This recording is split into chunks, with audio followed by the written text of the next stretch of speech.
Sirika pelikula ito. Ipinanganak si Bongson na may pambihirang lakas na tila hindi pangkaraniwan. Ang lakas na ito ay minamana at naipapasa lamang sa mga kababaihan sa kanilang angkan. Maraming trabaho. Pangarap ni Bongson na makabuo ng isang video game kung saan siya mismo ang magiging bida. Isang araw, tinulungan niya ang isang konduktor ng bus na inaatake ng isang siga. Ngulit hindi naglaon, dumating ang ilan pang siga at sama-samang hinarap si Bongson. Madali niyang natalo ang mga ito. Habang nagaganap iyon, nakapadaan si Minyuk at nasaksihan ng eksenang nakaluhod ang mga siga sa harap ni Bongson. Si Minyuk ay ang CEO ng Ainsoft, isang kumpanya ng video games. Nagsimula ang kwento sa sanggol na ilang minuto pa lamang isinisilang, ngunit nang makita ang doktor ay bigla niya itong nasuntok at agad na nawalan ng malay. Habang lumalaki, tumulong siya sa bukid at binubuhat ang araro na tila laruan lamang. Pati kambing ay kanyang tinakot. Kahit marami na siyang naging trabaho, hindi pa rin niya matagpuan ang tamang hanap buhay, kaya patuloy siyang umaasa sa kanyang mga magulang. Isang araw, habang nagbibisikleta si Bongson, nakita niya ang isang lalaking binubugbog ng isang siga. Bilang mabuting mamamayan, tinawag niya ang pulis. Biglang kinuha ng kasamahan ng siga ang kanyang cellphone at ibinato ito sa kalsada. Hinarap at limakot siya ng siga, dahilan upang magalit ng matindi si Bongson. Huminga siya ng malalim at sinampalang siga ng ubod lakas, dahilan upang lumipad ang mga ngiti nito. Kahit nakita ito ng ibang siga, hindi sila umatras at agad siyang inatake. Ngulit bago pa sila makagalaw, isa-isa na silang nasuntok ni Bongson at tumilapon ng 10 metro. Matapos talunin ng tatlo, hinarap niya ang huling siga para maningil ng bayad.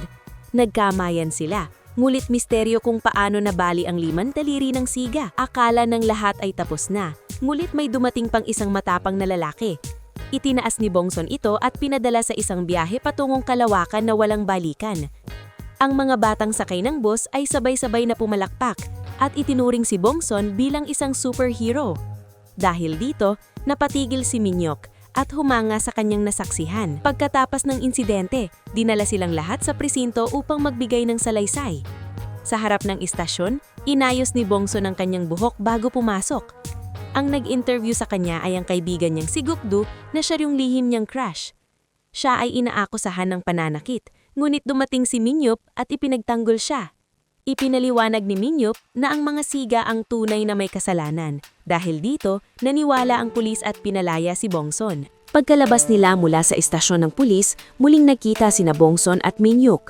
Tinanong ni Minyuk si Bongson kung nais ba niyang magpasalamat. Ngulit sa halip, tinanong ni Bongson kung bakit siya nagsinungaling sa mga pulis, gayong hindi naman siya pinilit na gawin iyon. Dahil dito, nalito si Minyuk ngulit ramdam pa rin niya ang mapanganib na karisma ni Bongson. Matapos maituwid ang maling paratang laban sa mga siga, dinala sila sa ospital upang gamutin. Namangha ang mga doktor at intern sa tindi ng mga pinsala. Matagal na silang nagtatrabaho, ngunit ngayon lang sila nakakita ng ganitong kaso. Isa sa mga naroon ay ang bunsong kapatid ni Bongson na si Bongki. Agad niyang nalaman na gawa ito ng kanyang ate. Noong una niyang natuklasan ang pambihirang lakas ni Bongson, siya ay labis na nagulat at napatigil sa pagsasalita. Isang araw na maulap ngunit walang ulan, sila ay dinukot ng isang masamang tao. Sa sobrang takot, napaihi si Bongki sa kanyang pantalon. Nakita ito ng kidnapper at minura ang magkapatid. Nag-alab ang galit ni Bongson nang marining iyon. Sinira niya ang pinto ng sasakyan at tinulungan ng kapatid na makatakas. Ngunit mabilis na bumawi ang kidnapper at hinabol sila. Kahit gaano siya kabilis, hindi pa rin niya matatakasan ang lakas ni Bongson. Muling sumakay ang kidnapper sa sasakyan at sinubukang sagasaan ang 2 bata. Ngunit sa hindi inaasahang pangyayari, isang kamay lamang ang ginamit ni Bongson upang pigilan ang sasakyan. Habang matapang si Bongson, si Minyuk naman ay patuloy na tinatakot ng mga di kilalang tao. Bilang CEO ng isang kilalang software company, nais niyang kumuha ng bodyguard para sa proteksyon. Matapos magbukas ng maraming aplikasyon, naalala ni Minyuk ang anyo ni Bongson noong araw na iyon. Makalipas ang ilang araw ng paghahanap, natagpuan niya rin si Bongson. Nag-set ng appointment ang assistant ni Minyuk upang magkita sila sa isang coffee shop at talakayin ang trabaho. Noong una, inakala ni Bongson na panlilin lang lamang ito, kaya nais niyang umalis. Ngunit nang marinig ang alok na bayad mula sa kumpanya, agad siyang nagbago ng isip at tinanggap ang trabaho.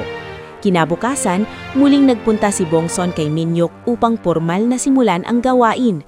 Upang masigurong tama ang desisyon, sinubok ni Minyok si Bongson sa isang hamon. Una ay arm wrestling. Kahit binalaan siya ni Bongson at pinayagang gumamit ng dalawang kamay, natalo pa rin siya ng binata. Dahil sa matinding hiya, iniabot ni Minyok ang kontrata upang pirmahan ni Bongson.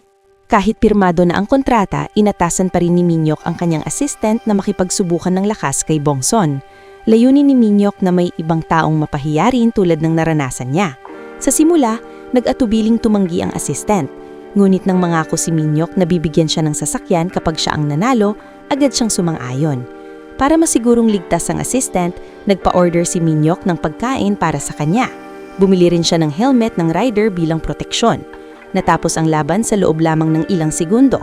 Maharang tinamaan ni Bongson ang assistant at tumilapo nito ng 10 metro. Bumangga siya sa pader kaya kinailangang dalhin agad sa ospital.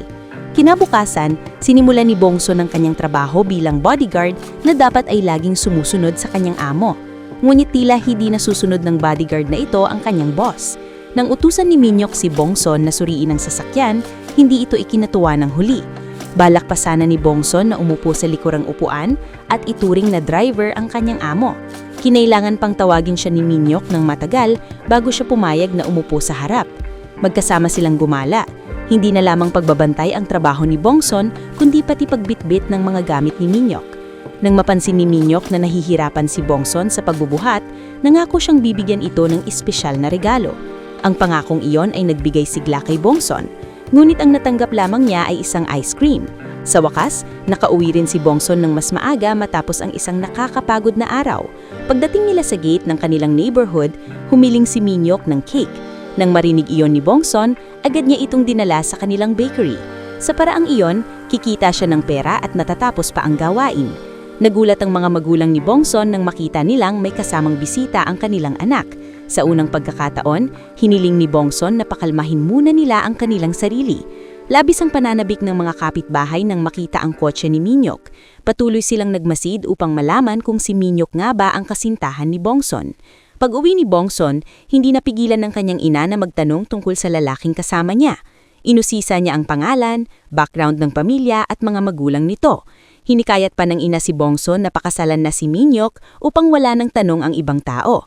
Agad namang sinabi ni Bongson na bakla si Minyok. Saglit na nagulat ang ina sa sagot, ngunit kalaunan ay tinanggap din niya. Sinabi ng ina kay Bongson na kahit bakla si Minyok, ay papayag pa rin siyang pakasalan ito. Dahil sa mga salitang iyon, nagulat si Bongson at muntik nang mabitawan ng kanyang chopsticks. Upang makaiwas sa pressure ng ina, lumabas si Bongson at naglaro kasama ang kanyang matalik na kaibigan. Sa kanyang pag-uwi, hindi sinasadyang nasaksihan ni Bongson ang isang grupo ng estudyanteng nambubuli ng kapwa estudyante. Sa una, nais lamang niyang magbigay ng mahinahong paalala, ngunit hindi siya pinansin. Sa halip ay pinagtawanan at itinaboy na parang aso. Kinailangan ni Bongson na turuan sila ng aral. Lumuhod siya upang itali ang sintas ng sapatos ng isang estudyante. Pagkatapos, ay mahinahon niyang pinunit ang sapatos nito. Isa itong magaang leksyon kumpara sa mga sigaw noong nakaraang araw. Labis na natakot ang mga estudyante at nangakong magbabago na. Sa lugar kung saan nakatira si Bongson, sunod-sunod ang seryosong krimen. Ang mga salarin ay umaatake at pumapatay ng magagandang dalaga. Sa loob lamang ng 2 araw, 2 kabataang dalaga ang nabiktima. Isa ang namatay at ang isa ay nasa kritikal na kondisyon sa ospital. Matapos may pasok ang ikalawang babae, si Gokdu ang naatasang magbantay sa saksi. Sa panahong iyon, dumalaw din si Bongson sa ospital upang bisitahin ang kanyang assistant. Hindi inaasahan ang pagkakasita ni na Bongson at Gokdu at sila ay sandaling nag-usap. Pagkatapos, hinihiling ni Gokdu kay Bongson na bantayan ng saksi habang bibili siya ng tubig. Pagkais ni Gokdu, sinamantala ng pagkakataon ng killer at dinoktot ang saksi. Sinubukan ni na Bongson at Gokdu na habulin ng salarin, ngunit mabilis ito at nakatakas. Gayunpaman, narinig ni Bongson ang tinig ng killer kaya naging mahalagang saksi siya. Dahil dito, binigyan siya ng tuloy-tuloy na proteksyon ng mga pulis. Kinabukasan, isinama ni Bongson ang kanyang kapatid na pulis papasok sa trabaho. Nang masilayan ito ni Minyok, wala siyang magawa kundi tanggapin ang sitwasyon. Matapos noon, 3 silang dumalo sa isang conference. Habang umiikot si Bongson at minamasdan ng mga tao sa paligid, wala pa rin siyang napapansin kahina-hinala. Nang magpunta sina Minyok at ang pulis sa banyo, naiwan si Bongson sa labas upang maghintay. Ilang sandali pa, kakalabas lamang ni Minyok nang biglang may narinig silang malakas na ingay mula sa loob. Napag-alamang ang pulis ay sinaksak ng isang lalaki. Matapos ang pangyayaring iyon, mas naging alerto si Minyok, kaya iniutos niya na manatili si Bongson sa kanyang bahay. Nang marinig iyon ni Bongson, humingi siya ng dobleng sahod. Dahil hindi naman kapos sa pera si Minyok, agad siyang pumayag. Pagdating sa bahay, kinailangan pang magluto ni Minyok para kay Bongson. Subalit instant noodles lamang ang kaya niyang ihanda. Bagamat nadismaya si Bongson sa kakayahan ng kanyang amo sa kusina, mas pinili pa rin niyang kumain kaysa magtiis sa gutom. Sabay nilang kinain at na-enjoy ang noodles habang iniisip ang kalagayan ng pulis. Sa puntong ito, pansamantalang inako ni Gokdu ang tungkulin ng witness protection. Mabilis siyang nagtungo kay Minyok at sinubukang isama si Bongson pauwi. Nagkaroon ng pagtatalo ang dalawang lalaki kung sino ang mananatili si Bongson sa kanilang bahay. Ramdam ni Bongson ang tensyon ng sitwasyon. Sa bandang huli, nagpa siya si Gokdu na tawagan ng ina ni Bongson. Kapag pumayag ang ina, papayagan niyang manatili si Bongson sa bahay ni Minyok. Nang marinig ng ina ang desisyon, agad siyang pumayag.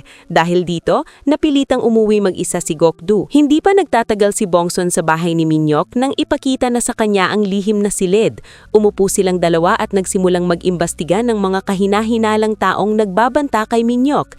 Nang makita ni Bongson ang mukha ng isang suspek, agad niyang gustong hulihin ito. Ngunit pinigilan siya ni Minyok dahil nangako siyang mananatili siya sa bahay ngayong gabi. Iminungkahi pa ni Minyok na magkatabi silang matulog para sa kaligtasan ng isa't isa. Hindi makatarungang pumayag si Bongson. Gayunpaman, hiniling niya na sa sahig matulog si Minyok habang siya ay sa mamahaling sofa. Dahil nahirapan siyang makatulog, inanyayahan niya si Minyok na maglaro ng video games. Kahit presidente si Minyok ng isang game software company, lubos siyang natalo ni Bongson. Nakiusap si Minyok na ipagpatuloy ang laro upang makabawi, ngunit iniwan lamang siya ni Bongson. Tahimik ang gabing lumipas. Pagkagising ni Bongson, laking gulat niya nang makitang katabi niya si Minyok. Agad niya itong ginising. Mabuti na lamang at wala siyang nagawa rito kung hindi ay maaaring namatay na si Minyok bago pa dumating ang panganib. Dahil nananatili si Bongson sa bahay ni Minyok, natutunan din niyang maghanda ng almusal. Habang kumakain, biglang binanggit ni Minyok si Gokdu. Sinabi niyang gusto niya ang puwet ni Gokdu. Hindi na pinagalitan ni Bongson si Minyok. Sa halip, marahan niyang tinusok ang mesa gamit ang chopstick. Napansin ito ni Minyok at agad siyang natahimik. Nangangatog ang kanyang kamay habang maayos niyang kinakain ng almusal. Pagkatapos, nagtungo silang dalawa sa bahay ng suspek. Si Minyok ang nagbantay sa labas habang si Bongson ang pumasok. Nagkunwari siyang kapitbahay at pumasok sa bahay ng target. Tinukso siya ng suspek ngunit marahang inalis ni Bongson ng kamay at bigla nang nawalan ng malay. Humingi siya ng paumanhin at hinila palabas ang lalaki upang ibigay kay Minyok. Habang papunta sa istasyon ng pulisiya, nakasalubong nilang ilang kapitbahay kaya dinala nila ang suspek sa bubong. Sinuri ni Minyok ang mga sugat at napansing mamamaga lamang ang muka. Nagising ito ngunit muli niya itong pinatulog. Muntik na siyang tumakas ngunit hinarangan siya ni Minyok sa tamang sandali. Kalaunan, napag-alamang hindi pala ang tamang tao ang kanilang nahuli. Agad nilang itong pinalaya at humingi ng paumanhin. Matapos nito, nagtungo sina Bongson at Minyok sa istasyon ng pulisiya upang i-report ang insidente.